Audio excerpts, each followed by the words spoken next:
Hi hello welcome back to ഡോക്സ് വിയഷ്. എൻ്റെ പേര് അശ്വിൻ. അപ്പോൾ ഇന്നത്തെ ഈ വീഡിയോ നമ്മൾ ഡിസ്കസ് ചെയ്യാൻ പോകുന്നത് നിമിഷപ്രിയയുടെ കേസാണ്. ഇപ്പോൾ എല്ലാ മലയാളികളും അതുപോലെ തന്നെ എല്ലാ ഇന്ത്യക്കാരും ഉറ്റുനോക്കുന്ന ഒരു കേസായി മാറിക്കൊണ്ടിരിക്കുകയാണ് നിമിഷപ്രിയയുടെ കേസ്. അപ്പോൾ ആരാണ് നിമിഷപ്രിയ, എന്താണ് നിമിഷപ്രിയയ്ക്ക് സംഭവിച്ചത് എന്ന് അറിയാത്തവർക്ക്, അതായത് 2017 യമൻ ജയിൽ വധശിക്ഷയ്ക്ക് വിധിച്ച് കഴിയുന്ന ഒരു തടവുകാരിയാണ് നിമിഷപ്രിയ. അപ്പോൾ ഇന്നത്തെ ഈ വീഡിയോ നമ്മൾ നോക്കാൻ പോകുന്ന ആരാണ് നിമിഷപ്രിയ, എന്തുകൊണ്ടാണ് നിമിഷപ്രിയയ്ക്ക് വധശിക്ഷ കിട്ടിയത്, മൂന്നാമത്തെ കാര്യം നിമിഷപ്രിയനെ ഇന്ത്യൻ ഗവൺമെൻറ് രക്ഷിക്കാൻ കഴിയുമോ, അതുപോലെ തന്നെ ഇതിനു മുമ്പ് അതായത് നിമിഷപ്രിയനെ പോലെയുള്ള ആരെങ്കിലും പുറം രാജ്യത്ത് ജയിലിൽ കിടക്കുന്നവരെ ഇന്ത്യൻ ഗവൺമെന്റിന് രക്ഷിക്കാൻ കഴിഞ്ഞിട്ടുണ്ടോ ഉള്ള കാര്യങ്ങളാണ് നമ്മൾ ഇന്നത്തെ ഈ വീഡിയോ ഡീറ്റെയിൽ ആയി ഡിസ്കസ് ചെയ്യാൻ പോകുന്നത്.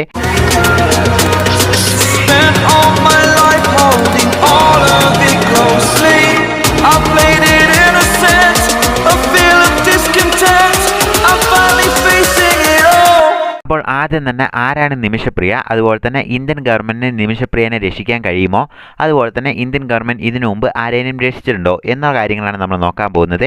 അപ്പോൾ ആദ്യം തന്നെ നിമിഷപ്രിയ ആരാന്ന് നോക്കാം. അപ്പോൾ നിമിഷപ്രിയ കേരളത്തിൽ പാലക്കാട് സ്വദേശിനിയാണ്. അപ്പോൾ 2012 നിമിഷപ്രിയ വീട്ടിലെ കഷ്ടങ്ങളെല്ലാം കൊണ്ട് തന്നെ യമനിലോട്ട് നേഴ്സായി ജോലിക്ക് പോകുന്നത്. അപ്പോൾ 2012 ഫാമിലിയുമായിട്ട് അവിടെ പോകുന്നു. അങ്ങനെ 2014 നിമിഷപ്രിയയുടെ ഹസ്ബൻഡും അതുപോലെ തന്നെ 1 വയസ്സായ മകളും കൂടെ തിരിച്ച് ഇന്ത്യയിലോട്ട് മടങ്ങി വരുന്നു. അപ്പോൾ ഇതിൻ്റെ കാരണം പറയുന്നത് എന്താണെന്ന് വെച്ചാൽ, അവർക്ക് അവർ ഫാമിലിയായി അവിടെ നിൽക്കുമ്പോൾ അവരുടെ ഫിനാൻഷ്യൽ സപ്പോർട്ട് അവിടെ പറ്റുന്നില്ല. അവർക്ക് അവിടെ ജോലി ചെയ്ത് കിട്ടുന്ന കാശ് കൊണ്ട് തന്നെ അവരുടെ മകളെ വളർത്താൻ കഴിയുന്നില്ല. അപ്പോൾ അതുകൊണ്ട് എന്താണെന്ന് വെച്ചാൽ ഹസ്ബൻഡും മകളും കൂടെ തിരിച്ച് ഇന്ത്യയിലോട്ട് മടങ്ങുന്നു. അങ്ങനെ ഹസ്ബൻഡും മകളും തിരിച്ച് ഇന്ത്യയിലെത്തുന്നു. അപ്പോൾ ആ ഒരു സമയത്തായിരുന്നു നിമിഷപ്രിയ അവിടെയുള്ള ഒരു ലോക്കൽ ആളായ തലാൽ അബ്ദുൾ മെഹദി എന്ന് പറയുന്ന ഒരാളുമായിട്ട് പരിചയപ്പെടുന്നത്. അപ്പോൾ അദ്ദേഹവുമായിട്ട് പരിചയപ്പെടുകയും അതുപോലെ തന്നെ ഇവർ ഫ്രണ്ട്സ് ആകുകയും ചെയ്തു. അപ്പോൾ ആ ഒരു സമയത്ത് നിമിഷപ്രിയയ്ക്ക് അവിടെ സ്വന്തമായിട്ടൊരു ക്ലിനിക് തുടങ്ങണം എന്നുള്ളൊരു ആഗ്രഹം ഉണ്ടായിരുന്നു. അപ്പോൾ യമൻ്റെ ഒരു റൂൾ അനുസരിച്ച് എങ്ങനെയാണെന്ന് വെച്ചാൽ, യമനിൽ ഇപ്പോൾ നമ്മൾ ഒരു ബിസിനസ്സോ അല്ലെങ്കിൽ എന്തെങ്കിലും ഒന്ന് സ്റ്റാർട്ട് ചെയ്യണം എന്നുണ്ടെങ്കിൽ അവിടുത്തെ ഒരു സിറ്റിസനാവണം, അല്ലെങ്കിൽ അവിടെയുള്ള ആരെങ്കിലും മാരേജ് ചെയ്യണം, അല്ലെങ്കിൽ പാർട്ട്ണർഷിപ്പ് ആവണം. അപ്പോൾ ഈ ഒരു റൂൾ ഉള്ളതുകൊണ്ട് തന്നെ ഈ നിമിഷ വിചാരിക്കുന്നു, അവർ പരിചയപ്പെട്ട തലാൽ അബ്ദുൾ മെഹദി എന്ന് പറയുന്ന അദ്ദേഹവുമായിട്ട് പാർട്ട്ണറായിട്ട് അവിടെ ഒരു ബിസിനസ് ക്ലിനിക് സ്റ്റാർട്ട് ചെയ്യാം എന്ന് പറഞ്ഞ് ഒരു പ്ലാൻ ചെയ്യുന്നു. അങ്ങനെ ഇവർ തമ്മിൽ ഒരു ക്ലിനിക് സ്റ്റാർട്ട് ചെയ്യുന്നു. അപ്പോൾ ആ ഒരു സമയത്ത് 2014 അവരുടെ ഹസ്ബൻഡ് എല്ലാം ഇന്ത്യയിലോട്ട് മടങ്ങുന്നത്. പക്ഷേ വീണ്ടും അവർ തിരിച്ച് യമനിലോട്ട് പോകാൻ നോക്കുമ്പോൾ അത് സാധിക്കുന്നില്ല. കാരണം ആ ഒരു സമയത്ത് 2015 യമനിലൊരു സിവിൽ വാർ വരികയും അതുകൊണ്ട് എന്താണെന്ന് വെച്ചാൽ എല്ലാ കൺട്രീൻ്റെയും വിസയെല്ലാം തന്നെ പ്രോസസ്സ് ചെയ്യുന്നത് അവർ സ്റ്റോപ്പ് ചെയ്തിരുന്നു. കാരണം സിവിൽ വാർ നടക്കുന്നതുകൊണ്ട് തന്നെ അവിടെ ഏത് സമയം എന്തും സംഭവിക്കാം. ഇതുകൊണ്ട് എന്താണെന്ന് വെച്ചാൽ പല രാജ്യങ്ങളും അങ്ങോട്ട് സിറ്റിസൻസിനെ വിടുന്നില്ല, അതുപോലെ തന്നെ യമൻ തന്നെ ആ വിസയൊന്നും പ്രോസസ്സ് ചെയ്യുന്നില്ല. അപ്പോൾ ഈ ഒരു സിറ്റുവേഷൻ മുതലാക്കാൻ തുടങ്ങി ഈ തലാൽ അബ്ദുൾ മെഹദി എന്ന് പറയുന്ന ഇദ്ദേഹം. അപ്പോൾ ഇദ്ദേഹം എന്താ ചെയ്തതെന്ന് വെച്ചാൽ, ഇങ്ങനെ ബിസിനസ് സ്റ്റാർട്ട് ചെയ്യുമ്പോൾ എന്തായാലും പാസ്പോർട്ട് എല്ലാം തന്നെ അവരുടെ കയ്യിലായതുകൊണ്ട് തന്നെ അപ്പോൾ ഇദ്ദേഹം ഈ നിമിഷയുടെ പാസ്പോർട്ട് അദ്ദേഹത്തിൻ്റെ കസ്റ്റഡിയിലോട്ട് വരുന്നു. അതിനുശേഷം നിമിഷയ്ക്ക് ഇന്ത്യയിലോട്ട് മടങ്ങാനോ ഒന്നും തന്നെ പറ്റുന്നില്ല.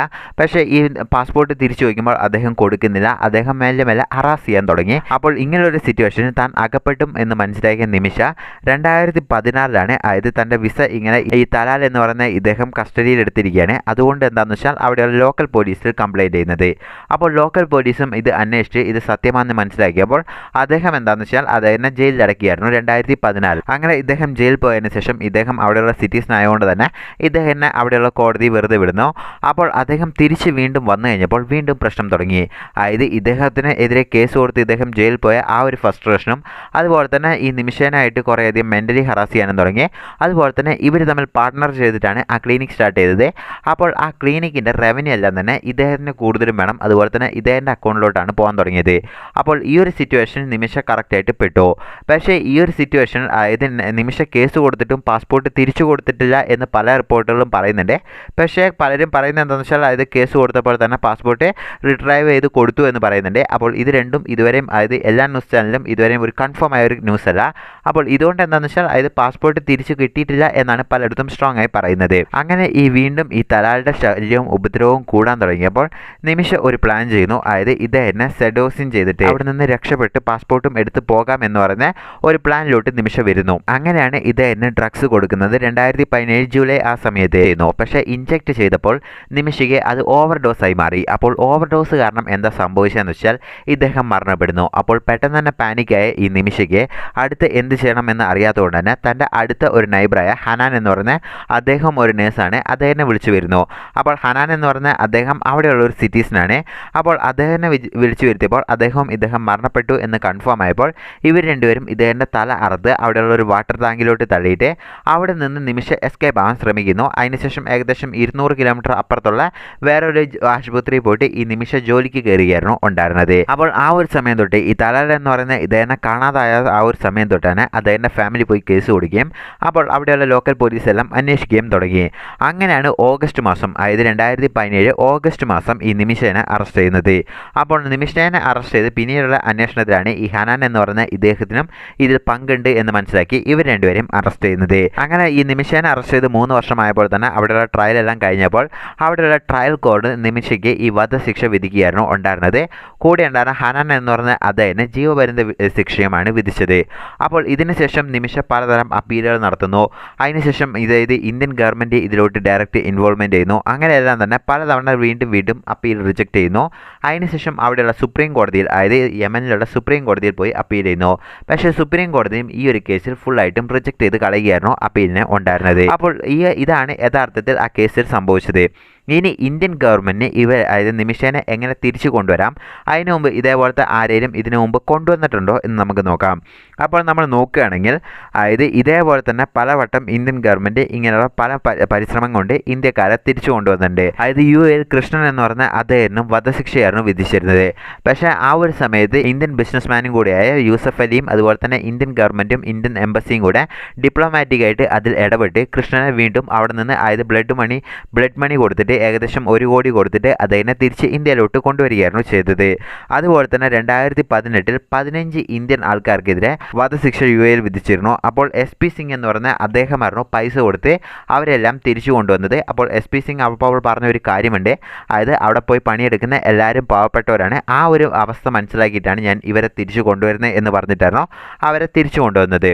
അതേപോലെ തന്നെ 2014 ശ്രീലങ്കയിൽ ഒരു കേസ് നടന്നു. അതായത് ഇന്ത്യയിലുള്ള കുറേ ഫിഷർമാനെ അവിടെ ഡ്രഗ്സ് വിറ്റു എന്ന് പറഞ്ഞിട്ട് അവിടെ ശ്രീലങ്കൻ ഗവൺമെൻറ്റും അതുപോലെ തന്നെ ശ്രീലങ്കൻ കോടതിയും കൂടെ അവർക്ക് വധശിക്ഷയായിരുന്നു വിധിച്ചത്. പക്ഷേ ഇന്ത്യൻ ഗവൺമെൻറ് ഡിപ്ലോമാറ്റിക് പ്രഷർ കൊണ്ട് അതായത് ഡിപ്ലോമാറ്റിക്കായി ഇടപെട്ട് അവരെല്ലാം തന്നെ തിരിച്ചു കൊണ്ടുവരാനും സാധിച്ചു. അപ്പോൾ ഇതേപോലെയുള്ള കുറേ കേസസ് ഉണ്ട്. അതിൽ ഇമ്പോർട്ടൻ്റ് ആയിട്ട് ഈ 3 കേസസ് ആണ്. അപ്പോൾ അതേപോലെ ഈ ഒരു കേസിലും കൊണ്ടുവരാൻ പറ്റുമോ എന്ന് നമുക്ക് നോക്കാം. അപ്പോൾ ഈ ഒരു കേസിലാണെങ്കിൽ നമ്മൾ നോക്കുകയാണെങ്കിൽ 2 വഴികളാണ് ഉള്ളത്.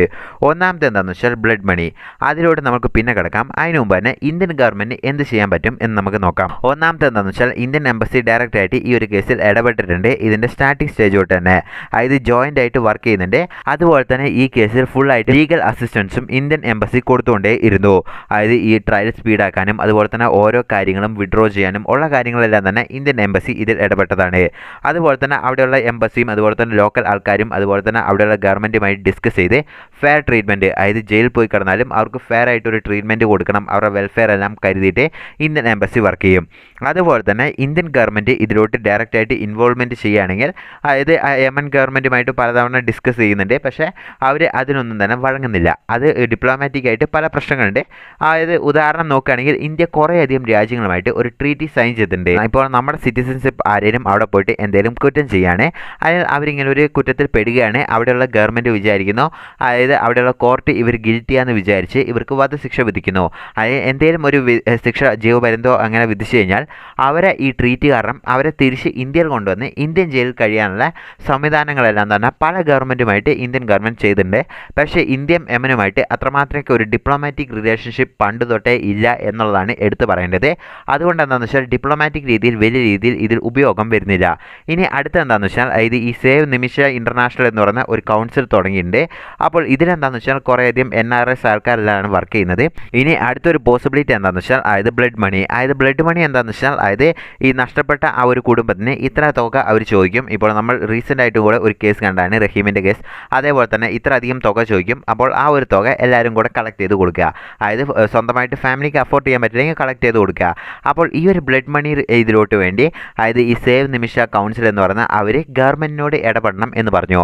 പക്ഷേ ഗവൺമെൻറ് പറയുന്നത് എന്താണെന്ന് വെച്ചാൽ അതായത് ഞങ്ങൾക്ക് അവർക്ക് ഡിപ്ലോമാറ്റിക് രീതിയിലോ സംസാരിക്കാൻ പറ്റുള്ളൂ, അല്ലാണ്ട് ഈ ബ്ലഡ് മണി രീതിയിലൊന്നും അവർക്ക് സംസാരിക്കാൻ കഴിയില്ല എന്ന് പറഞ്ഞു. ഇത് ഇന്ത്യൻ ഡൽഹി കോർട്ടും ഇതിനെ അംഗീകരിച്ചതാണ്. കാരണം ഒരു ഗവൺമെൻറ് ഡിപ്ലോമാറ്റിക് രീതിയിൽ ഇടപെടുന്നതും അതുപോലെ തന്നെ ഈ ബ്ലഡ് മണി ഇതിനൊക്കെ ഇടപെടുന്നതിനും ഗവൺമെൻറ് ഡിപ്ലോമാറ്റിക് പ്രസൻസ് അവിടെ മാറും. ഇതുകൊണ്ട് എന്താണെന്ന് വെച്ചാൽ അതായത് ആ കൗൺസിലിന് തന്നെ പ്രൈവറ്റ് ആയിട്ട് ഇങ്ങനെ ഡിസ്കസ് ചെയ്യാം, അതായത് ബ്ലഡ് മണിയുമായിട്ട് ഡിസ്കസ് ചെയ്യാം എന്നാണ് പറഞ്ഞിരിക്കുന്നത്. അങ്ങനെ ഇരിക്കുമ്പോഴാണ് ഇപ്പോൾ നിമിഷയുടെ അമ്മ നിമിഷേനെ കാണാൻ വേണ്ടി ഇപ്പോൾ ഈ ആഴ്ച അങ്ങോട്ട് പോയിരിക്കുന്നത്. അപ്പോൾ ഇന്നോ നാളെയോ ആയിട്ട് നിമിഷേനെ കാണാൻ കഴിയും എന്നുള്ള റിപ്പോർട്ടുകളൊക്കെയാണ് വരുന്നത്. അപ്പോൾ നിമിഷയുടെ അമ്മ ഡയറക്റ്റ് ആയിട്ട് പോയിട്ട് ആ ഫാമിലിയും അതുപോലെ തന്നെ അവിടെ ട്രൈബലും ആയിട്ട് ആൾക്കാരുമായിട്ട് ഡിസ്കസ് ചെയ്ത് ഈ ഒരു ബ്ലഡ് മണിയിലോട്ട് വരാം എന്നുള്ളൊരു രീതിയിലാണ് ഇപ്പോൾ കാര്യങ്ങളെല്ലാം നീക്കുന്നത്.